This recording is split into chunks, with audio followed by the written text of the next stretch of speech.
ನಶೆಯಲ್ಲಿ ಮೂವರು ಯುವಕರು ಹುಚ್ಚಾಟವನ್ನ ಮೆರೆದಿದ್ದಾರೆ.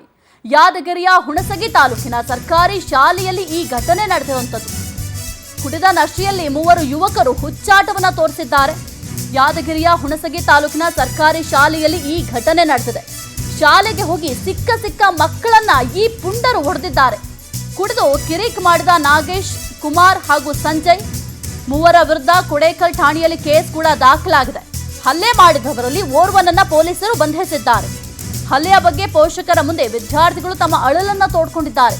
ಕೊಡೇಕಲ್ ಠಾಣೆಯಲ್ಲಿ ಪೋಷಕರು ದೂರನ್ನು ಕೂಡ ದಾಖಲಿಸಿದ್ರು. ಕುಡಿದ ನಶೆಯಲ್ಲಿ ಮೂವರು ಯುವಕರು ಈ ರೀತಿಯಾಗಿ ಹುಚ್ಚಾಟವನ್ನ ಮೆರೆದಿರುವಂಥದ್ದು. ಏಕಾಏಕಿ ಶಾಲೆಗೆ ಬರ್ತಾರೆ.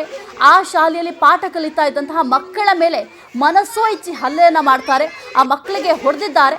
ಸದ್ಯಕ್ಕೆ ಅವರ ವಿರುದ್ಧ ಕೇಸ್ ಕೂಡ ದಾಖಲಾಗಿದೆ. ಇನ್ನು ಆ ನೋವನ್ನ ತಡೆಯೋದಕ್ಕಾಗದೆ ಮಕ್ಕಳು ಮನೆಗೆ ಹೋಗಿ ಪೋಷಕರ ಬಳಿ ತಮ್ಮ ಅಳಲನ್ನ ತೋಡ್ಕೊಂಡಿದ್ದಾರೆ.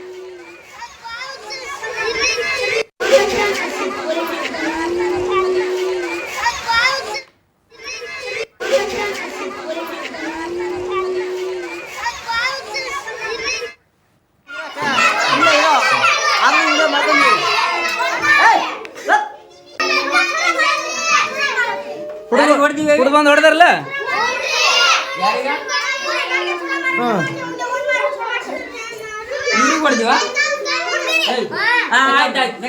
ಕುರಿತು ಹೆಚ್ಚಿನ ಮಾಹಿತಿ ನೀಡ್ತಾರೆ ನಮ್ಮ ಪ್ರತಿನಿಧಿ ಮಹೇಶ್. ಏನಿದು ಯುವಕರ ಹುಚ್ಚಾಟ? ಏನ್ ಕತೆ ಇವ್ರದ್ದು?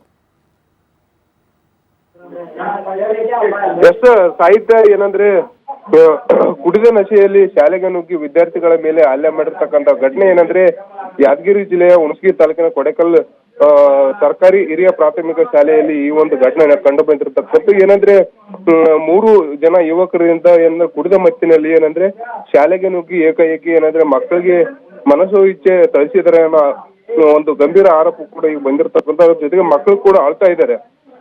ಏನಂದ್ರೆ ನಾಗೇಶು, ಕುಮಾರು ಮತ್ತೆ ಸಂಜಯ್ ಈ 3 ಜನರು ಏನಂದ್ರೆ ಶಾಲೆಗೆ ನುಗ್ಗಿ ಮಕ್ಕಳ ಮೇಲೆ ಹಲ್ಲೆ ಮಾಡಿರ್ತಕ್ಕಂಥದ್ದು. ಅದರ ಜೊತೆಗೆ ಈಗಾಗಲೇ ಈ ಹಲ್ಲೆ ಮಾಡಿದವರ ವಿರುದ್ಧ ಏನಂದ್ರೆ ಕೊಡೇಕಲ್ ಪೊಲೀಸ್ ಠಾಣೆ ವ್ಯಾಪ್ತಿಯಲ್ಲಿ ಕೂಡ ಪ್ರಕರಣ ದಾಖಲಾಗಿರ್ತಕ್ಕಂಥದ್ದು. ಅದರ ಜೊತೆಗೆ ಈಗಾಗಲೇ ಪೊಲೀಸ್ ಮೂಲಗಳಿಂದ ಬಂದಿರತಕ್ಕಂಥದ್ದು ಏನಂದ್ರೆ 3 ಜನರನ್ನು ಕೂಡ ಈಗಾಗಲೇ ಪೊಲೀಸರು ಬಂಧಿಸಿ ಏನಂದ್ರೆ ಕಾನೂನು ಕ್ರಮ ಕೂಡ ಕೈಗೊಂಡಿದ್ದಾರೆ ಎಂಬ ಮಾಹಿತಿ ಕೂಡ ಬಂದಿರತಕ್ಕಂಥದ್ದು. ಸಾಹಿತ್ಯ. ಓಕೆ, ಥ್ಯಾಂಕ್ ಯು ಮಹೇಶ್ ನಿಮ್ಮೆಲ್ಲ ಮಾಹಿತಿಗಾಗಿ.